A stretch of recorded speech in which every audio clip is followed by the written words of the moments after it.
अगर आप भी डैंड्रफ या सेबरिक डर्मेटाइटिस के मसले से दो चार हैं तो आज की वीडियो में आपको कुछ इंपॉर्टेंट टिप्स मिलेंगी, सो कीप वॉचिंग।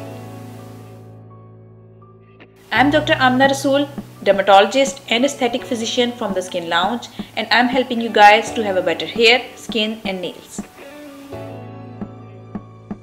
सर्दियों के शुरू होते ही जैसे बहुत सी अच्छी चीज़ें हमें अम्यूज़ कर रही होती हैं और हम अच्छे पकवान की उम्मीद लेके बैठे होते हैं, उसी तरह इस सर्दियों के आते ही बहुत से लोगों को डैंड्रफ का मसला परेशान करना शुरू कर देता है।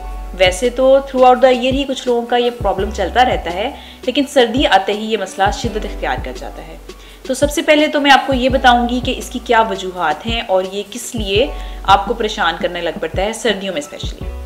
बेसिकली हमारे सर की जो जिल्द है इसमें कुछ ग्लैंड्स होते हैं जो ऑयल प्रोड्यूस करते हैं। वो ऑयल हमारे सर की स्किन को हेल्दी रखने के लिए ज़रूरी होते हैं, लेकिन कुछ लोगों में वो जो ऑयल है जिसको हम सेबेशियस ग्लैंड्स की सिक्रीशन भी कहते हैं वो ज़्यादा प्रोड्यूस हो रहा होता है। जब ये सिक्रीशन हद से ज़्यादा प्रोड्यूस हो जाती है तो ये सतह पे आकर यानी स्किन के ऊपर आकर सर की स्किन के ऊपर जम जाती है, और जब हम कुछ ब्रश वगैरह करते हैं या उसको छेड़ते हैं तो वो छिलकों की सूरत में उतरकर आपके बालों में अटकना शुरू हो जाती है और समटाइम्स आपके कपड़ों पे भी गिरना शुरू हो जाती है, और फिर इसको हम सब डैंड्रफ का नाम देते हैं और साइंटिफिकली हम इसको सेबरिक डर्मेटाइटिस कहते हैं इस सारे मसले को। और ये मसला ना सिर्फ सर को इफेक्ट कर रहा होता है बल्कि कुछ लोगों में आईब्रोज के दरमियान की जगह, नाक के साइडों वाली जगह और जेंट्स में दाढ़ी की जगह भी, इसके अलावा कानों के पीछे की जगह, चेस्ट और अपर बैक की जगह भी इस मसले में कई दफ़ा इफ़ेक्ट हो रही होती है। और इसी तरह ये मसला कई दफ़ा मौलूद बच्चों को यानी जो छोटे बच्चे होते हैं, इन्फेंट होते हैं, उनको भी प्रॉब्लम का बाइस उनके लिए बना होता है और उसमें एक थिक सी लेयर सर पे उनके बन जाती है येलो कलर की, जिसको हम क्रैडल कैप भी कहते हैं। और वैसे तो तकरीबन हर एज का बंदा ही इससे इफ़ेक्ट हो सकता है, लेकिन ज़्यादा कॉमन ये प्यूबर्टी के बाद होती है और बच्चों में सिर्फ 6 महीने की उम्र तक ये मसला रहता है, उसके बाद खुद ही ठीक हो जाता है। लेकिन दोबारा जब वो एडल्टहुड की तरफ जाते हैं प्यूबर्टी के बाद दोबारा से उनमें मसला आ जाता है, और फिर प्यूबर्टी के बाद जिन लोगों में ये प्रॉब्लम रहता है उनको बार बार परेशान भी करता है। सर्दियों में चूँकि ड्राई वेदर हो जाता है तो इसलिए ये ऊपर आकर ड्राई वेदर में आपके स्कैल्प के ऊपर ज़्यादा जम कर और नुमायाँ होने लग पड़ती है। फिर ड्राई स्किन भी सर्दियों में ज़्यादा होने लग पड़ती है क्योंकि हमारे यहाँ सर्दियों का मौसम ड्राई वेदर होता है, इसमें नमी फ़िज़ा में कम होती है, तो इस वजह से कुछ इरिटेशन हो जाती है स्किन की। फिर ना सिर्फ ये कि स्केलिंग आ रही होती है सर पे, साथ साथ उसकी सुर्खी भी आ रही होती है, तो ये मसला फिर बहुत ज़्यादा बढ़ जाता है और बार बार आपको परेशान करने लग पड़ता है। तो ये सारी वजूहात हैं इसके पीछे, और बेसिकली जेनेटिकली आप प्रोन होते हैं इसको डेवलप करने के लिए। कुछ फैमिलीज़ ही हैं जिनमें ये रन करता है मसला, फैमिलीज़ के भी कुछ मेंबर जो हैं वो ज़्यादा इफेक्ट होते हैं और कुछ कम इफेक्ट होते हैं, तो ये वेरिएबल है कि कितने फैमिली मेम्बर्स इसमें इफेक्ट होंगे। लेकिन बेसिकली जेनेटिकली ही कुछ लोगों की स्किन ज़्यादा ऑयली होती है, जिन लोगों की उन्हीं के ज़्यादातर ये डैंड्रफ का प्रॉब्लम भी उनको पाया जा रहा होता है उनमें। लेकिन कुछ लोगों में इस डैंड्रफ के मसले के साथ बाकी जो बॉडी की स्किन है वो ड्राई भी होती है, जिसमें एक्जिमा के पेशेंट्स आ जाते हैं। तो इस तरह ये मसला डिफरेंट तरह के लोगों को इफेक्ट कर सकता है। अब आ जाते हैं कि हमने इस मसले से निजात पाने के लिए हम क्या इक़दाम कर सकते हैं। सबसे इम्पॉर्टेंट तो ये है कि आपने एक अच्छा शैम्पू सेलेक्ट करना है, ऐसा शैम्पू जो इस डैंड्रफ के मसले से निजात पाने में आपको हेल्प करे। आमतौर पर मार्केट में मिलने वाले एंटी डैंड्रफ शैम्पू भी इसमें हेल्प कर सकते हैं, लेकिन वो सिर्फ उन केसेस में हेल्प करते हैं जिनमें माइल्ड सी डैंड्रफ का मसला होता है। अगर डैंड्रफ का मसला ज़्यादा आपको परेशान कर रहा है और बहुत ज़्यादा डैंड्रफ हो रही है तो फिर आपको specifically anti dandruff medicated shampoo आपको यूज़ करने पड़ेंगे। ऐसे में जिंक कंटेनिंग कुछ शैम्पू होते हैं, कुछ में सैलिसिलिक एसिड होता है, कुछ में सेलेनियम होता है, कुछ में फिर एंटी फंगल एजेंट्स जैसा कि कीटोकोनाजोल पाया जाता है, और कुछ शैम्पू जिनमें कोल टार भी पाया जाता है। ये सब इंग्रेडिएंट्स वाले शैम्पू मार्केट में अवेलेबल हैं, मेडिकेटेड शैम्पू हैं। आप डॉक्टर से मशवरे के साथ इनमें से कोई भी इस्तेमाल कर सकते हैं। और उसमें इम्पॉर्टेंट बात यह है कि जब भी आपने इस्तेमाल करना है तो ना सिर्फ सर बल्कि अगर आपके चेहरे के भी कुछ हिस्से पे या कानों के पीछे या आपकी चेस्ट और बैक पे कहीं अगर डैंड्रफ है तो आपने उन सारे एरियाज़ पे शैम्पू लगाना होता है, और इसको यूज़ करने की जो प्रॉपर एक तरीका है उसको आपने उस तरीके से इस्तेमाल करना हो।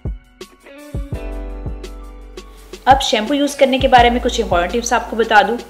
तो सबसे पहले तो ये डिसाइड कर लें कि आपने कौन सा शैम्पू यूज़ करना है, और इसके लिए बेस्ट है कि आप अपने डर्मेटोलॉजिस्ट से रिकमेंडेशन के बाद ही कोई शैम्पू सेलेक्ट करें। और उसमें फिर आपने ये करना है कि जब आपने शैम्पू अप्लाई करना है तो जो इफेक्टेड एरियाज़ हैं उन सब एरियाज़ पे लगाना है। जैसे कि मैंने पहले भी बताया है कि स्किन के भी अगर कोई पार्ट्स हैं लाइक चेस्ट का, बैक का, ईयर्स के पीछे, फेस का भी कोई हिस्सा है जहाँ डैंड्रफ आपको फील हो रही है, लाइक आईब्रोज के दरमियान या बियर्ड एरिया में, जेंट्स में, और बालों पे, सर के बालों पर तो आपने ऑलरेडी लगाना ही है। तो आप इन सब एरियाज़ पर अच्छी तरह से झाग बनाकर आपने शैम्पू लगाना है और उसको 10 मिनट के लिए फिर लगा रहने देना है। फ़ौरन से वॉश नहीं करना, क्योंकि इसमें मेडिकेटेड जो चीज़ें हैं वो उनका असर तभी होगा जब वो आपके सर के जिल्द के साथ या आपकी इफेक्टेड स्किन के साथ कुछ टाइम कांटेक्ट में रहेंगी, तभी वो वहाँ एब्जॉर्ब हो सकेंगी और उनका इफेक्ट आएगा। तो 10 मिनट्स लगा रहने देने के बाद आपने इसको वॉश करना है और इसको बहुत ज़्यादा गर्म पानी से या बहुत ज़्यादा ठंडे पानी से आपने वॉश नहीं करना। एक मीडियम सा आपने पानी रखना है, ल्यूक वार्म वाटर जिसको कहते हैं, जैसे कि आप नदी का बहता हुआ जितना पानी गर्म होता है, लाइक माइल्ड सा वार्म वाटर जो है उससे आपने अपने बाल वॉश कर लेने हैं या अपनी स्किन जहाँ पे आपने शैम्पू लगाया है उसको वॉश कर लेना है।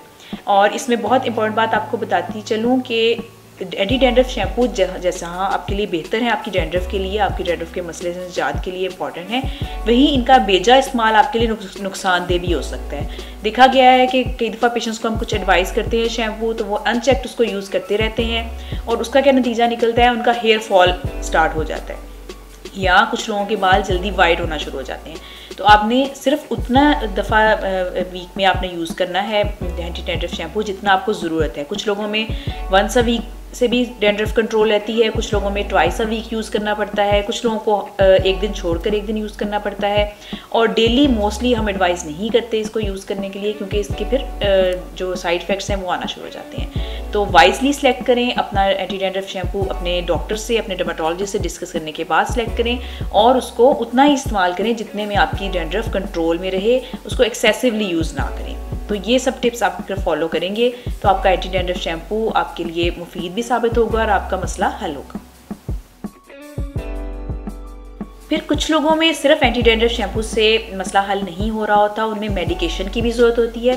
तो आप अपने अगर आपको आपके डॉक्टर ने, आपके डर्मेटोलॉजिस्ट ने एंटी डैंड्रफ शैम्पू एडवाइस किया हुआ है और उससे मसला कंट्रोल नहीं हो रहा तो उनसे दोबारा चेकअप कराने में देर ना करें, क्योंकि हो सकता है आपको इसके साथ कोई फंगल इन्फेक्शन भी हुई हो, या फिर हो सकता है आपका मसला सिर्फ सिंपल डैंड्रफ ना हो, साथ कोई सोराइसिस का प्रॉब्लम साथ चल रहा हो, एक डिजीज़ जिसको हम सीबोसोराइसिस कहते हैं, उसमें डैंड्रफ के साथ साथ थोड़ा स्केलीनेस ज़्यादा आ रही होती है और वो बेसिकली सोराइसिस और डैंड्रफ की एक मिक्स सी फॉर्म होती है। तो समटाइम्स वो मसला भी पेशेंट्स को परेशान कर रहा होता है। इसलिए आपने, अगर प्रॉब्लम आपका सिंपल एंटी डैंड्रफ शैम्पू से सॉल्व नहीं हो रहा, तो आपने दोबारा अपने डॉक्टर से या डर्मेटोलॉजिस्ट से रिव्यू करने में देर नहीं करनी, टाइमली अपनी ट्रीटमेंट लेनी है।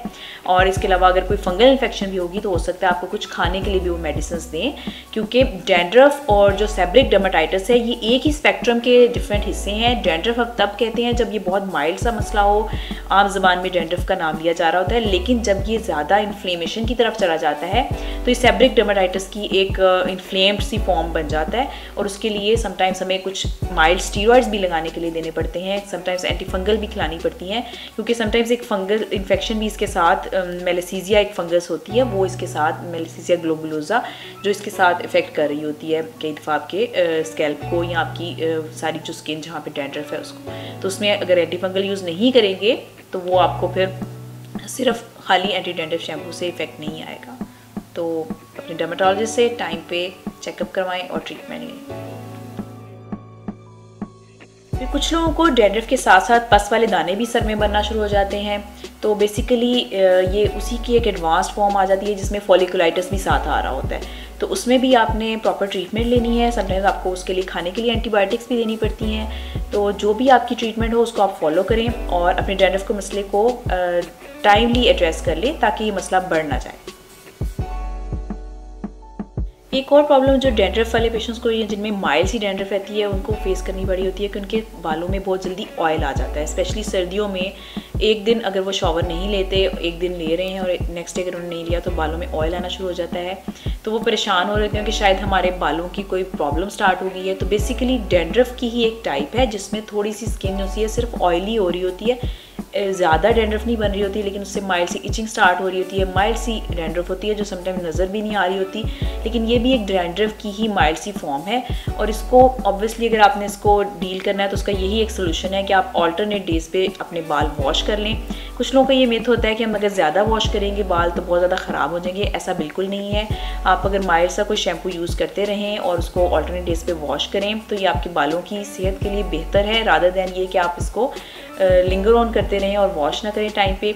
इसके अलावा समटाइम्स ये होता है कि बालों में बहुत ऑयल आ रहा होता है और कुछ लोग इसको मैनेज करने के लिए ड्राई शैम्पूज़ भी यूज़ कर रहे होते हैं, तो वो भी आप यूज़ कर सकते हैं, लेकिन उनका भी एक्सेसिव यूज़ जो है वो आपकी सेहत के लिए नुकसानदेह हो सकता है। इसलिए उनको कभी कभार तो आप यूज़ कर सकते हैं, लेकिन उसको रूटीन ना बनाएं और कोशिश करें कि ऑल्टरनेट डेज पे अपने बाल वॉश कर लें, ताकि ऑयलीनेस का जो प्रॉब्लम बालों में आ रहा है, माइल्ड सी डैंड्रफ का प्रॉब्लम, वो आपका सिर्फ वॉशिंग से ही सॉल्व हो जाए और उसके लिए कोई आपको मेडिसिन ऐसा जो उसकी आपको ज़रूरत नहीं है। I hope these tips must be helpful for you guys. So do follow these tips for your dandruff. और अगर आपको स्किन का कोई भी प्रॉब्लम है या बालों से रिलेटेड, नाखून से रिलेटेड आपको कोई प्रॉब्लम है तो आप मेरे से भी कंसल्टेशन ले सकते हैं। और जब भी आप अपने स्किन के किसी भी मसले के लिए इलाज करवाना हो तो एक अच्छे क्वालिफाइड डर्मेटोलॉजिस्ट से रब्ता करें। And keep watching our videos. Stay healthy.